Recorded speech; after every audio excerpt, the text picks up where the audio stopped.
Só de perna de 3. É maneirão. Louvado seja o nome do Senhor. Pode sentar, igreja, e abram comigo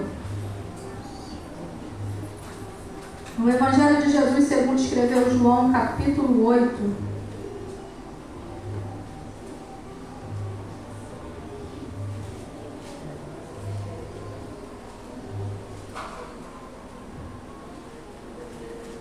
Capítulo 8, nós vamos ler do versículo 56 ao 58.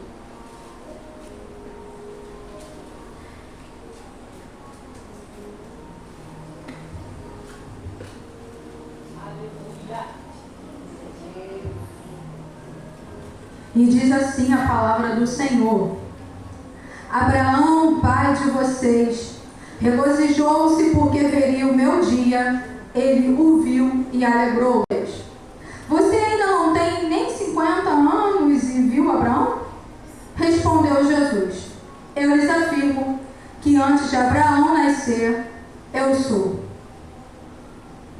E respondeu Jesus: Eu lhes afirmo que antes de Abraão nascer, eu sou. Irmãos, nós temos 4 evangelhos. 3 deles são chamados de sinóticos. O que significa sinótico? São aqueles evangelhos que olham para a mesma perspectiva, para o mesmo propósito. E eles são Mateus, Marcos e Lucas. E embora os 3 primeiros evangelhos abordem a vida, o ministério, a morte e a ressurreição de Jesus na mesma perspectiva, ele tem características diferentes. Porque, por exemplo, Mateus é escrito para os judeus e trata de Jesus como o rei dos reis, o Messias esperado pelos judeus. Marcos, escrevendo para os romanos, apresenta Jesus como servo, aquele que não veio para ser servido, mas veio para servir. Lucas, que escreveu para Teófilo, um homem grego, apresenta Jesus como filho do homem, o homem perfeito. Mas João, quando escreveu o seu evangelho, os outros apóstolos já tinham morrido por causa do martírio, por causa da perseguição cristã. João, então, era o último representante desse grupo apostólico. E João escreve este evangelho exatamente para defender a fé cristã de um ataque que estava ameaçando a integridade do cristianismo, que era a heresia dos gnósticos.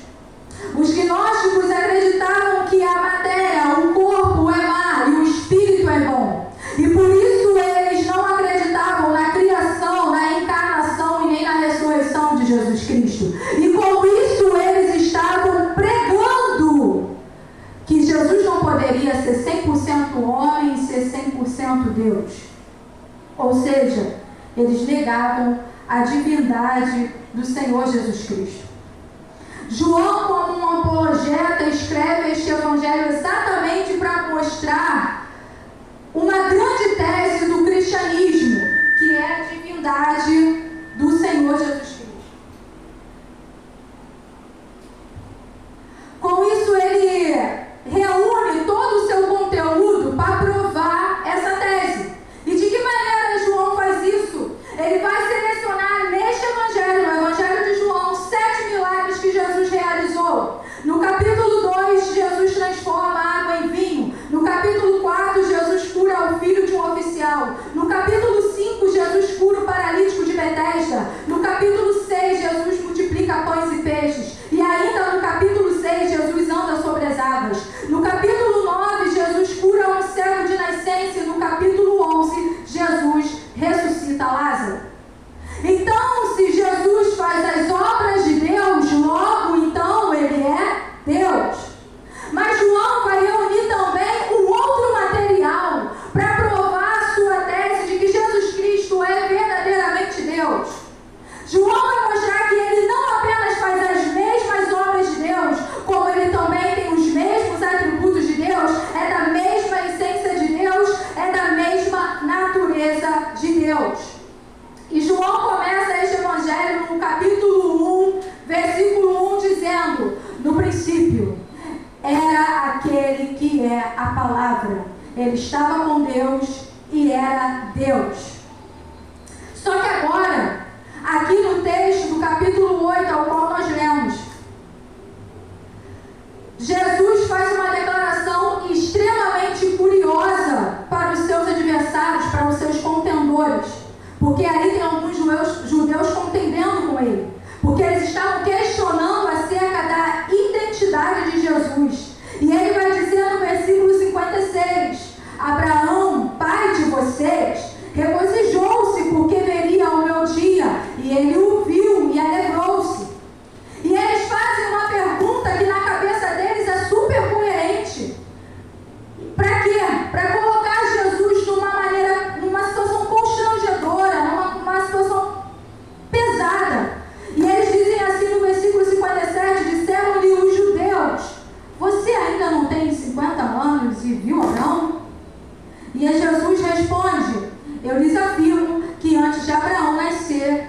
sou.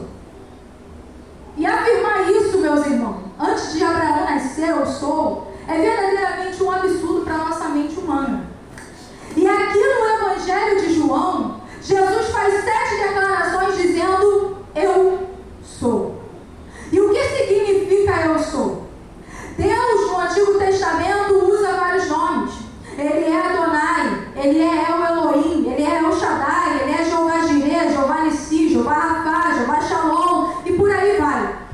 Mas existe um nome de Deus, que é o nome de Deus, o nome que é exatamente o nome de Deus, porque os outros são derivados desse nome. Por exemplo, Ele é Deus eterno, o Deus da justiça, o Deus da paz, mas o verdadeiro nome ao qual Deus revelou está lá em Êxodo 3, versículo 14. Foi quando Deus se revelou para Moisés, lá no Monte Sinai, lá entre a sarça ardente, quando Moisés vira para ele e pergunta, mas quando eu chegar lá e perguntar quem me enviou, o que eu vou falar? E aí o Senhor responde, eu sou o que sou, me enviou a vocês. Eu sou o que sou, estudando, é a base do nome Yahvé, ou de Javé, de onde veio o nome Jeová. Portanto, Jesus está dizendo aqui no capítulo 8 o seguinte, eu sou o que sou e sou o verdadeiro Deus. E João usa as 7 expressões eu sou de Jesus neste evangelho para provar que Jesus é verdadeiramente Deus. A primeira expressão que Jesus usa está lá no capítulo 6, versículo 35, que diz assim, então Jesus declarou, eu sou o pão da vida, aquele que vem a mim nunca terá fome, aquele que crê em mim nunca terá sede. Jesus, a primeira vez que declarou eu sou, ele diz eu sou o pão. E por que ele diz isso? Porque o povo de Israel estava acostumado com a história do maná, do pão que desceu do céu, que os alimentava e os nutria na peregrinação dos 40 anos no deserto. Mas esse pão, o maná, era temporal. Esse pão, ele perecia, ele acabava. Agora, Jesus faz uma declaração revolucionária dizendo, eu sou o pão. Os estudiosos dizem que o povo de Israel tinha orgulho no seu coração a dizer que o Pai, o Deus Todo-Poderoso, descia o maná todos os dias para eles, no deserto. O verdadeiro pão é Jesus. Aquele que come de mim, ele fala, nunca mais terá fome, aquele que crê em mim ou que experimenta de mim nunca terá sede.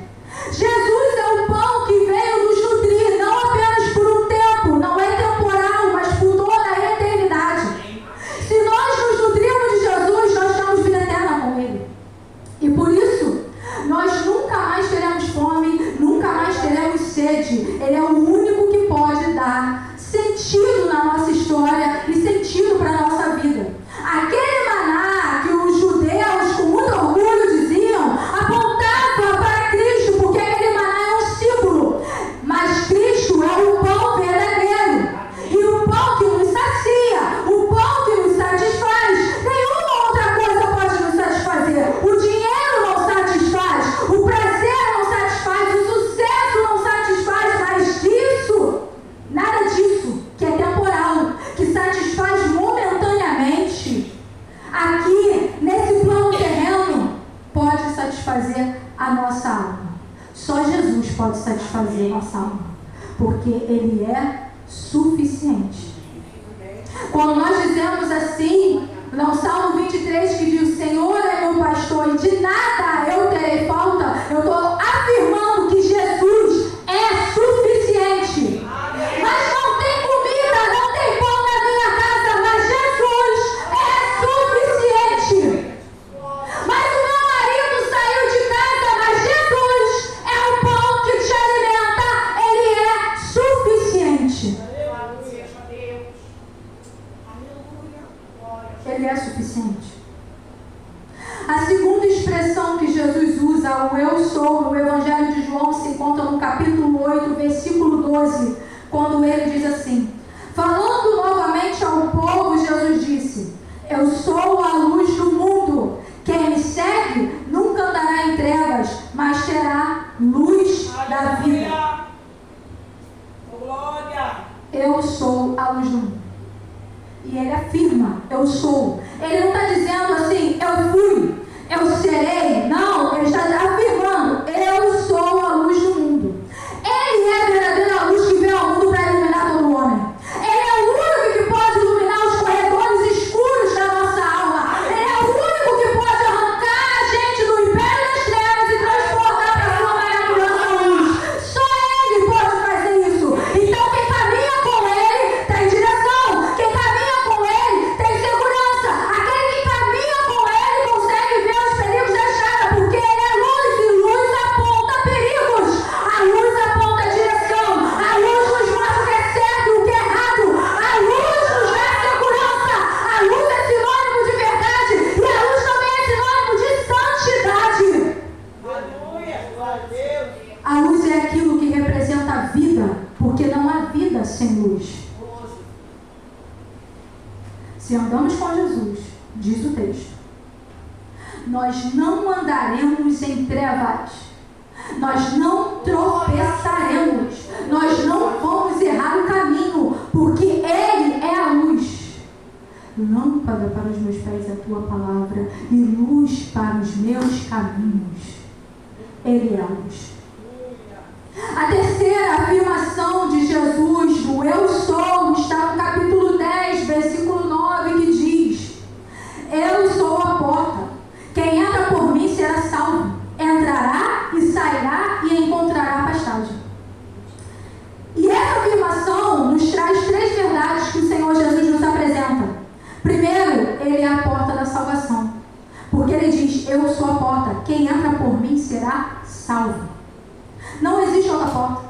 A única maneira de estarmos eternamente com Deus, vivendo com Deus de eternidade em eternidade, é entrarmos por esta porta. O único que pode nos salvar é Ele. Tentar entrar por outra porta e ir para um outro caminho é caminhar para o abismo. Ele é a porta da salvação. Ele é o mediador. Ele é o redentor. Ele é o salvador. Só Ele pode nos dar vida eterna. Mas Ele diz, eu sou a porta da salvação, mas Ele também é a porta da libertação. Porque o texto vai dizer, entrará e sairá. Tem porta que a gente entra e não sai mais. A porta do adultério, a porta da promiscuidade, a porta das drogas. A gente entra e fica preso. A gente entra e fica cativo. Porque o pecado cativa. O pecado prende. O pecado, ele é terrível. Mas Jesus não apenas nos salva, Ele nos liberta. Amém. Ou seja, Ele nos dá liberdade. Nós somos livres, nós entramos e saímos, nós vamos e voltamos. Porque Ele é libertador. E Ele não é só a porta da salvação, não é só a porta da libertação, mas Ele é a porta da provisão. Porque o texto também vai dizer, e encontrará pastagem. Quando entramos por Jesus, por essa porta, nós temos pasto verde. Então temos provisão, temos paz, temos alegria, tem refrigério, tem consolo, tem bênção de uma vida plena e abundante na presença de Deus. Deus não nos chamou para ser um filho miserável que só sofre. Verdade, Deus. Se a nossa vida é um lamento e sofridão eterno, então nós estamos entrando por porta errada. Meu Deus, verdade, Jesus.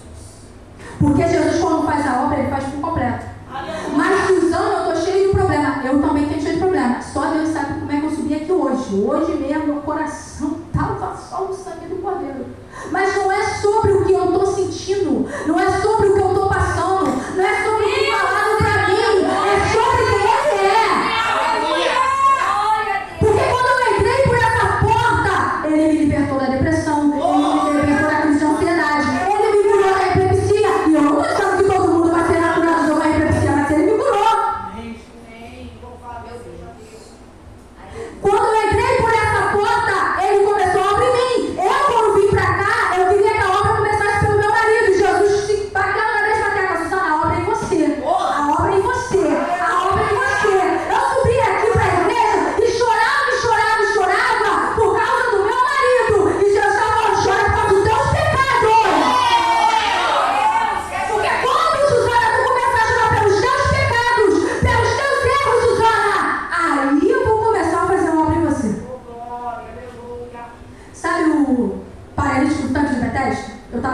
isso com a pastora Rose hoje. Hoje ou ontem, não lembro. Eu estava lendo esse texto, e eu já até mexi nesse texto uma vez, mas toda vez que a gente lê é uma maneira diferente. E o Espírito Santo falou comigo assim: você, Suzana, tem a síndrome do paralítico de Betesda. E aí eu parei e falei: como assim? Porque o texto vai dizer que aquele homem estava 38 anos paralítico, mas não disse que ele nasceu paralítico. O texto diz que ele estava 38 anos paralítico. E aí eu acho lindo que quando Jesus chegou para ele e perguntou assim: tu quer ser curado? Aí ele falou assim: mas Senhor, tu não sabe. Toda vez que eu vou lá, cara, passa alguém na minha frente e ninguém me joga lá no tanque. Não tem ninguém para me levar. E sabe o que eu acho lindo? É que Jesus não repete a mesma coisa para ele, não. Jesus não vira para ele e fala assim: tu quer ser curado? Não. Jesus fala assim: levanta tua cama e anda. O cara não expressou nem fé para ser curado. Mas por causa da compaixão de Jesus, Jesus olha para ele e diz: levanta tua cama e anda. Porque eu não vou perder tempo dialogando com você. Porque não tem só você aqui, tem um montão de gente. Então levanta tua cama e anda. Aí beleza. O cara foi curado. Foi fazer o que tinha que fazer. Se apresentou ao sacerdote. Aí Jesus apareceu para ele depois. Bem depois. Aí Jesus virou para ele e falou assim: sou eu mesmo que te curei. E outra coisa, deixa eu te falar um negócio. Não pega lá não, para não te acontecer coisa pior. Sabe qual é a síndrome do paralítico de Betesda que o Espírito Santo falou comigo? É que você olha para o que fizeram com você, mas você não olha pelo que você fez lá no passado. Sabe por que aquele homem estava paralítico? Por causa do pecado. Ele não nasceu paralítico. Ele estava paralítico por causa do pecado. Alguma coisa ele fez e deixou ele naquela condição. E o Senhor Jesus fala: não peca mais, para que não te suceda coisa pior. E a gente tem essa síndrome do tanque de Betesda, do paralítico do tanque de Betesda. Mas olha o que ele fez comigo. Olha o que ele falou de mim. Olha. E Jesus está falando: olha para você. Porque a obra começa com você. Deus não dá as coisas pra gente de qualquer maneira não, gente. Primeiro a obra tem que começar aqui dentro de mim. Porque se não começar dentro, eu não vou estar preparada para receber a bênção do Senhor. Porque o dia que Ele me der, eu vou jogar tudo por água abaixo. Mas o Senhor cura. O Senhor liberta. Ele é a porta da provisão. Ele é a porta da salvação. E Ele é a porta da libertação. E louvado seja o nome do Senhor. O quarta vez que o Senhor diz eu sou, está no capítulo 10, versículo 11, que Ele diz: eu sou o bom pastor. O bom pastor dá vida pelas suas ovelhas. Ele é o bom pastor. E nós somos ovelhas. E somos frágeis. E somos dependentes. E somos inseguros. E muitas das vezes nós somos teimosos. E muitas das vezes nós também somos inclinados para a gente se desviar. Porque a ovelha é assim. Mas Ele é o bom pastor. E como já foi cantado aqui, eu preciso repetir: Ele cuida. Ele vela. Ele guia. Ele protege. Ele carrega nos braços. Mas Ele também disciplina. E Ele alimenta. E Ele dá vida pelas suas ovelhas. Ele é o bom pastor. É isso que a gente sabe. Mas a pergunta que o Espírito Santo faz é: nós somos ovelhas dele? Deus Santo. Nós nos submetemos ao pastoreio dele? Ele comanda a nossa vida? Quando ele fala, eu dou ouvido a ele? Ou eu faço como eu fiz hoje, que deu ouvido a quem não deveria ouvir e fiquei mal no meu coração? E depois eu tive que descer e pedir perdão ao Senhor. Porque a gente dá mais oscilada na fé de vez em quando. Tem dia que a gente está com uma fé que parece que nada vai nos atingir, mas tem dia que a gente está mal. Mas Ele é o bom pastor. Ele é o bom pastor. Quinto, está lá no capítulo 11, versículo 25, quando Jesus diz: disse-lhe Jesus: eu sou a ressurreição e a vida. Aquele que crê em mim, ainda que morra, viverá. Eu sou a ressurreição e a vida. O maior temor do homem depois do pecado é a morte. A Bíblia vai dizer que a morte é o rei dos terrores. E o que Jesus quis com a morte. Ele matou a morte. Aleluia. E ressuscitou dentre os mortos. Aleluia. E por causa disso, a gente pode encarar a morte e dizer assim: onde está a morte? A tua vitória! Onde está a morte, teu avião? Aleluia. Quem crê em Jesus não morre mais eternamente. Quem crê em Jesus já passou da morte para a vida, porque Ele é a ressurreição e a vida. Glória. E eu conheço crente que tem medo de morrer. E se a gente tem medo de morrer, o problema não está em Cristo, porque Ele já nos deu vida eterna. O problema está em nós. Por que a gente está com medo de morrer? E eu não estou dizendo que eu quero morrer não, gente. Se falar assim, Susana, tu quer morrer hoje? Não, não quero. Eu quero que o Senhor, pela misericórdia dele, me dê a oportunidade de ver meus filhos casados, pegar meus netos no colo. Eu tenho essa vontade. Mas se acontecer, eu preciso estar preparado. E eu preciso crer que Ele vai me trazer vida. Recentemente, nós recebemos uma notícia que entristeceu nosso coração. Uma irmã em Cristo, uma serva, que deixou um legado, morreu do nada. Ninguém nem entendeu. Quando eu fiquei sabendo, eu falei: como assim? Mas ela morreu para esse plano aqui. Ela está viva com Cristo. Aleluia. Hoje, domingo de Páscoa, celebramos a vida. Porque Jesus ressuscitou e Ele está vivo e Ele está à destra do Pai. Louvado seja o nome do Senhor. No primeiro dia, na sexta-feira, quando Ele morreu, o diabo estava gargalhando, o inferno estava festejando e a morte estava dizendo: venci de novo. Venci mais uma vez. Mas tem o terceiro dia. E quando chegou o terceiro dia, o diabo ficou enfurecido. O inferno foi abalado. E a morte, o que Jesus fez com a morte? Matou a morte.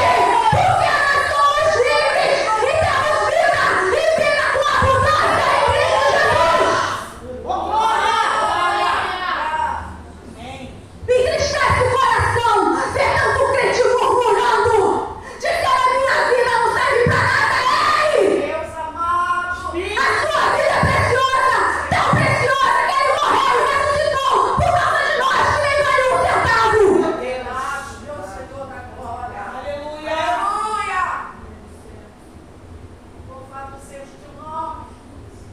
Ele está vivo. Aleluia, Jesus. É muito bonito. Eu postei lá um túmulo vazio lá, botei lá no meu status do WhatsApp. É muito bonito a gente postar, mas muitas das vezes a gente entra incrédulo. Porque a gente olha situações na nossa casa, no meio da nossa parentela, e a gente pergunta: mas como é que é isso? Mas como é que é isso? Será que é isso mesmo? Jesus está falando: olha, eu estou vivo. E porque eu estou vivo, você também está viva. Você também está vivo. Aleluia. Vida com abundância não quer dizer que Deus vai tirar os percalços da vida da gente, não. Por quê? Porque a dor, o luto, as aflições fazem a gente crescer na fé. Porque é quando Deus coloca assim uma enfermidade que você começa a exercer a fé. Ai, achou de rebar. E você tem que exercer a fé, porque você é dependente dele. E a fé nos dá força para permanecer. Não é que Deus vai toda hora trazer um problema, não. Tem refrigério, pelo amor de Deus. A minha irmã, ela nem é crente, mas ela fala assim: irmã, pensa numa pessoa que não é crente, mas parece mais crente do que eu. Porque eu acho lindo que ela, eu estou falando pelo Espírito, que assim, ela tem uns problemas sérios mesmo, uns problemas sérios. Mas ela faz os problemas dela piada. Piada, da gente chorar de rir. E com fé. Ela fica assim: irmã, é luta atrás de batalha. Misericórdia. Falei: tu tá falando igual crente. Tu tá falando igual crente. Ela é luta atrás de batalha, irmã. Mas ela exerce a fé. Ela tem muita fé, eu acho lindo. Ela falou assim pra mim: Susana, abri a geladeira, não tinha nada. Um pouquinho de arroz, um pouquinho de feijão. Tinha um pouquinho só de frango. Eu falei assim: Senhor, eu tenho 6 pessoas para alimentar. Marido não estava recebendo pagamento, o patrão parou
Jesus não é um caminho entre tantos caminhos. Ele é o caminho. É verdade. Aleluia. O mundo diz assim: todos os caminhos levam a Deus. E eu preciso dizer, eles estão certos, leva mesmo. Mas leva para juízo. Para salvação, o único caminho é o caminho do Senhor Jesus Cristo. Para a vida eterna, só através de Jesus Cristo. Mas ele diz aqui que ele não é somente o caminho, ele diz: eu sou a verdade. Ele não é uma verdade dentre outras verdades. O mundo diz assim, com esse relativismo que me deixa nervosa: cada um tem a sua verdade. O que é verdade para você não é verdade para mim. É tudo relativo. É tudo relativo. Mas eu acho lindo que Jesus está trazendo uma verdade poderosa aqui pra gente. Porque Jesus está falando o seguinte: a verdade não é um conceito. A verdade é uma pessoa. Amém. Não é o que eu acho. A verdade é uma pessoa. Ele não é uma verdade. Ele não é a maior verdade. Ele não é a melhor verdade. Ele é a única verdade. E é a verdade que alimenta a nossa mente. É a verdade que traz paz para a nossa alma. É a verdade que instrui o nosso coração. Eu sou a verdade. E ele termina dizendo: e eu sou a vida. Nós não temos vida a não ser que tenhamos a Jesus. Ele é o autor da vida. Só ele nos concede vida e vida eterna. Amém, Jesus. Pega uma pessoa que não tem Cristo e olha para a vida do ser humano. E pega uma pessoa que tem Cristo. Esses dias eu ouvi um testemunho que me deixou muito chocada, assim, que eu falei assim: cara, eu preciso ser mais crente. O irmãozinho ficou com câncer, irmão, Cristo, bem matuto, assim, bem simplesinho. Ele teve câncer. Ele foi falar: pastor, eu tô com câncer, vou começar um tratamento no hospital e tal. E aí o pastor falando com ele: poxa, pastor triste, né? Poxa, irmão, vou orar por você. Deus está no controle, Senhor, pastor. Assim mesmo, o matuto. Deus está no controle, Senhor. Pastor, fica tranquilo, Deus está no controle. E ele foi fazer o tratamento. E ele ia fazer o tratamento todo dia, quase todo dia, né? Quimioterapia, ficou careca, aquela toda a situação. E aí o pastor foi lá visitar ele no hospital e ele falou assim: pastor, todo mundo morrendo, assim, praticamente aquele ambiente de morte. Quando o pastor entrou no quarto dele, ele falou assim: pastor, o senhor não sabe o que aconteceu, pastor? Ó, aceitou Jesus, que a gente lá fora aceitou Jesus também. Olha o que Jesus fez, Senhor, pastor. Me deixou doente, vamos pagar a gente pra ele. É assim que eu E o pastor morrendo de pena. O pastor falou: gente, eu tava com muita pena. E aí a mulher dele foi pro culto e o pastor falou: e o fulano, como é que tá? E a irmã falou assim: ele tá morrendo, pastor. Ora pela vida dele, e ele tava muito debilitado mesmo. Mas mesmo assim ele tava pregando. Sabe o que aconteceu, irmãos? A mulher dele morreu e o homem foi curado. Deus amado. Só Deus foi. E quando ele saiu do hospital, ele falou assim: pastor, se eu tiver que voltar lá, eu volto para fazer tudo a mesma coisa, porque eu sei que eu ganhei muita gente para Jesus, para a glória e honra do nome de Jesus. Ele é a vida. Eita, Jesus. Tudo está aqui, ó. Tudo está aqui, entendeu, Tati? Está tudo ruim na nossa mente, mas Jesus está falando: ei, eu sou. Aleluia. Ah, mas eu não tenho ninguém. Mas ele está falando: ó, você é filho amado. Você é filha amada. Mas a gente tem esse problema. Tu bota uma coisa na internet e recebe muitos elogios. Uma pessoa que fala aquilo que você não quis ouvir, acaba. Entra numa tristeza profunda. Poxa, ninguém comentou na minha foto. Poxa, estou sofrendo. Eu conheço uma pessoa que é assim. Uma pessoa, você fala que tá feio. Gente, a gente está exposto na internet. E a pessoa, e o homem, ele é ruim, a nossa natureza é ruim, é pecaminosa. E a gente está disposto a ouvir um monte de coisa. Que está bonito e que está feio. Que está legal e que não está legal. É por isso que eu não tenho rede social. Acho que a gente tem que ter maturidade. Eu falo assim: Senhor, para não pecar, não vou ter rede social não, para não pecar. Aí eu tenho WhatsApp. Isso faz um bem para a saúde mental que você não tem noção. Glória a Deus, louvado seja o nome do Senhor. Mas isso é uma coisa comigo, é minha pessoa, tá? Não estou falando de outros não. Então, Jesus está todo dia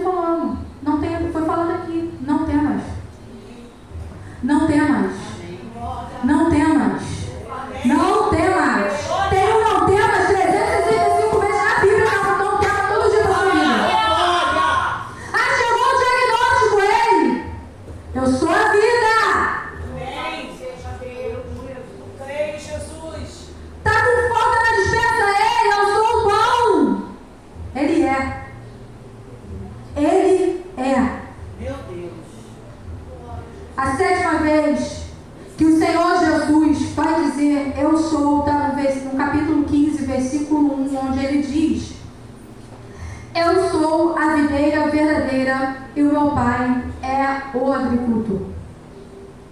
Ele é a videira verdadeira. Nós só temos vida quando nós estamos enxertados nele. Nós somos os ramos enxertados nele.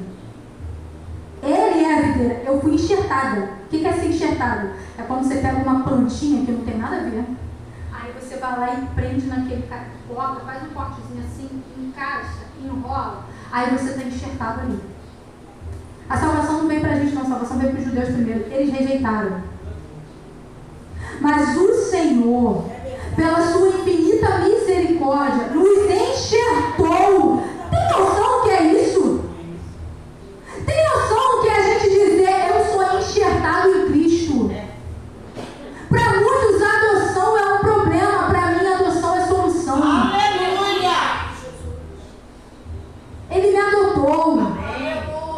Ele me pegou do lixo e falou: tu é a minha filha e eu vou cuidar de você. E ele faz isso até hoje.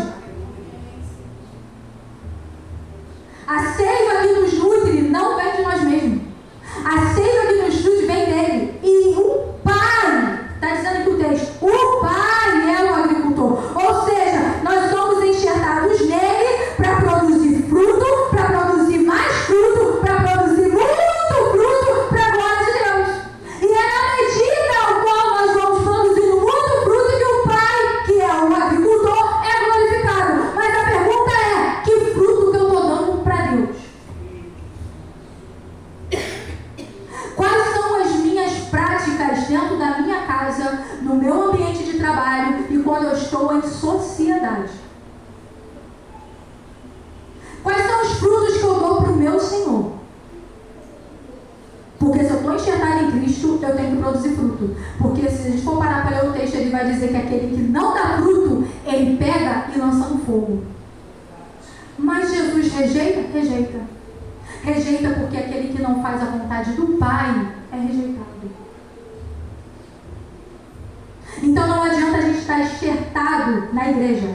Não adianta a gente estar enxertado na religião. Não adianta a gente estar enxertado neste ou naquele grupo religioso. Nós precisamos estar enxertados em Cristo. Porque eu posso passar minha vida toda dentro da igreja e não produzir fruto e estar indo para o inferno.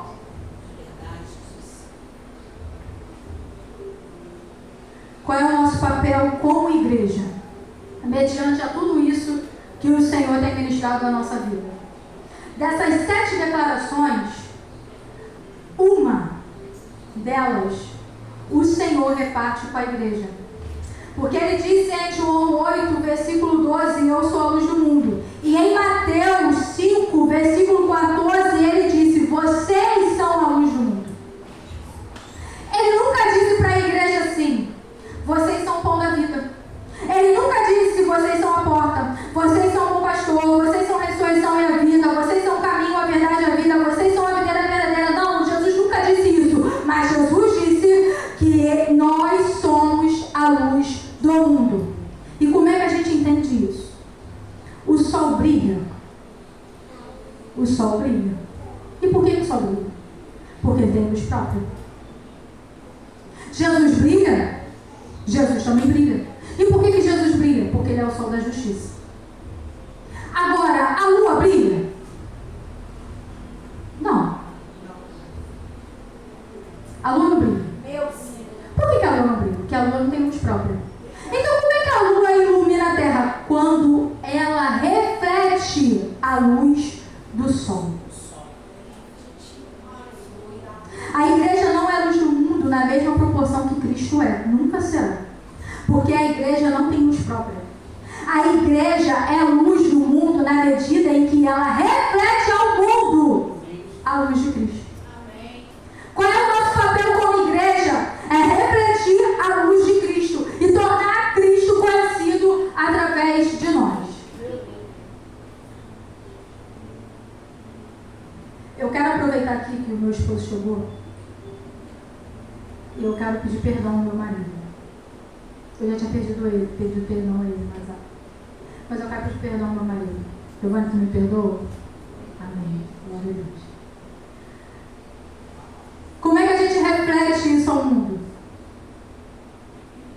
bom testemunho, reconhecendo os nossos pecados, reconhecendo a nossa limitação, dizendo não para a nossa carne e sim para a vontade de Cristo, dando bom testemunho no falar, mas dando bom testemunho no agir. Porque muitas das vezes nós não vamos pregar usando palavras, nós vamos pregar em ações, em atitudes. Porque muitas das vezes as pessoas vão ver, nossa, olha como a Denise procede no meio dessa situação. Olha como a irmã Maria procede no meio do trabalho dela, na casa dela. É isso. Nós somos uma Bíblia ambulante. Mas aí, dentro do meu trabalho, eu não dou testemunho. Dentro do meu trabalho, eu faço igual Pedro. Eu me igualo ao ímpio. Porque não tem nada a ver. A gente não ganha ninguém para Jesus falando não tem nada a ver. A gente ganha alguém para Jesus mostrando Cristo. Mas é meu amigo, eu amo, sim, e não é para deixar de amar. Mas não é para passar a mão na cabeça do pecado. Mas eu preciso ter empatia. Empatia sem compaixão é pena. Sabe como é que a gente tem compaixão do outro? É dizendo assim, olha, eu te amo, mas eu sei alguém que pode mudar a tua vida, a tua história, que pode mudar esse quadro. Vem comigo que eu te ajudo. No meio da minha parentela tem pessoas que a gente olha assim e fala, não tem jeito. Às vezes, até eu, fico meio incrédula. Mas Jesus fala, tem jeito. Mas o negócio, Suzana, é como é que é você no meio da tua parentela. Porque vai ter momentos que eu tô lá e tá rolando todo tipo de música, tá o pessoal brincando, e eu tô brincando também. Eu tô rindo também, mas tudo tem um limite. Eu sei até onde eu posso ir. Opa, até aqui. Se passar daqui vai dar ruim. Porque grande é a responsabilidade nossa de mostrar Cristo. Aí a gente quer ganhar o marido para Cristo, mas a gente não dá exemplo dentro de casa. A gente quer ganhar a mãe, o familiar para Cristo, mas não dá exemplo dentro de casa. A gente quer ganhar o amigo do trabalho para Cristo, mas não dá exemplo no trabalho. E eu não estou falando para a gente ser um pessoal assim, religioso, que acha que tudo é não. Porque Jesus nos ensina uma coisa que eu aprendi com a Bíblia, que eu não tinha nem um pouco, é ter equilíbrio. A Bíblia, ela ensina a ter equilíbrio. A Bíblia ensina que isso eu posso fazer e o que é errado eu também posso fazer, mas eu tenho direito de escolha em não fazer. E em não fazer para quê? Para agradar o primeiro ao Senhor e para ganhar outras pessoas para Cristo. Essa é a responsabilidade da igreja. Ser luz do mundo. E ser sal da terra. E que possamos ficar com essa palavra. E que possamos fazer exatamente como Cristo tem nos orientado. Seja luz do mundo. Porque Ele nunca vai deixar de ser. De eternidade a eternidade, Ele sempre será. Ele é antes, Ele é durante, Ele vai ser depois, eternamente. Isso não vai mudar. Ninguém vai mudar a essência de Deus. Mas Deus quer transformar o nosso caráter. Deus quer transformar o nosso coração. Deus quer transformar a nossa vida e nos fazer refletir a luz dEle. Porque Ele não precisa da gente para fazer a obra, mas Ele conta com a gente. E grande é a responsabilidade. E nós precisamos nos alegrar. Porque se fosse por poder, Ele botava os anjos. Mas Ele pegou a gente, que é limitadíssimo, que é pequeno, que é falho, que é cheio de problemas, cheio de mazela, dá um banho de sangue e fala, agora vai, porque eu confio em você para fazer não. Aleluia! Ele pega a gente e olha e fala assim, vai parar no pneu. Ele pega a gente e olha e diz assim, não, tá tomando tarja preta hoje, mas a tarja preta vai acabar hoje mesmo. Aleluia! Ele pega aquele adúltero, que é o sangue do cordeiro, que a mulher andava até assim com a cabeça, e transforma no grande homem de Deus. É verdade.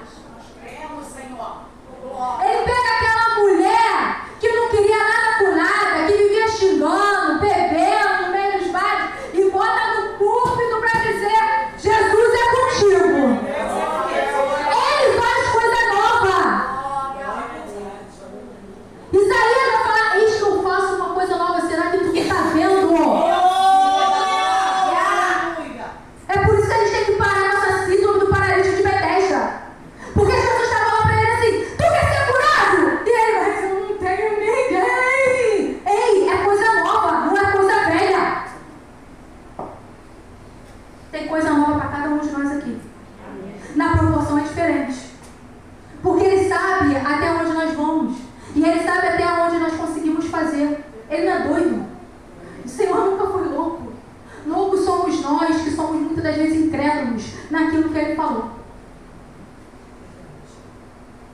Que os irmãos possam ficar com essa palavra, porque eu sou está vivo e eu glorifico o nome do Senhor, agradeço a oportunidade.